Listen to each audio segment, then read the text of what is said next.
আসসালামু আলাইকুম। জানালে আপনাকে স্বাগতম। দুটি ডিম চুরি ও একটি জাতির নৈতিক দেয়ালিত্ব। আমরা সবাই জানি বলতে জানি না, সেটা অনেকে জানে, অনেকে হয়তো জানে না। শিশুরা কিন্তু অনুকরণ প্রিয়। এর অর্থ হচ্ছে আপনি যা করবেন আপনার শিশু তা শিখবে, আপনি যা বলবেন আপনার শিশু তা শিখবে না। সো এই ছবিটা দেখেন, সন্তানকে স্কুল থেকে নিয়ে ফেরার পথে জ্যামে আটকে থাকার সময় এই গাড়ি থেকে একজন মা ডিম চুরি করছেন। হয়তো 2টি 3টি বা 5টি ডিম তিনি চুরি করেছেন।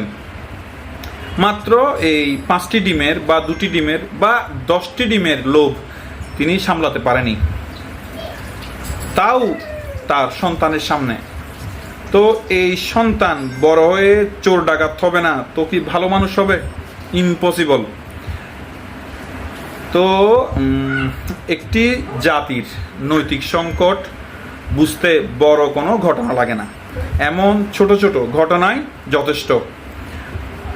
এই মহিলাই বাসায় গিয়ে হয়তো বলবেন, আইনশৃঙ্খলা বাহিনীর সমালোচনা করবেন, পুলিশের সমালোচনা করবেন, সরকারের সমালোচনা করবেন, আরও অনেক কিছু।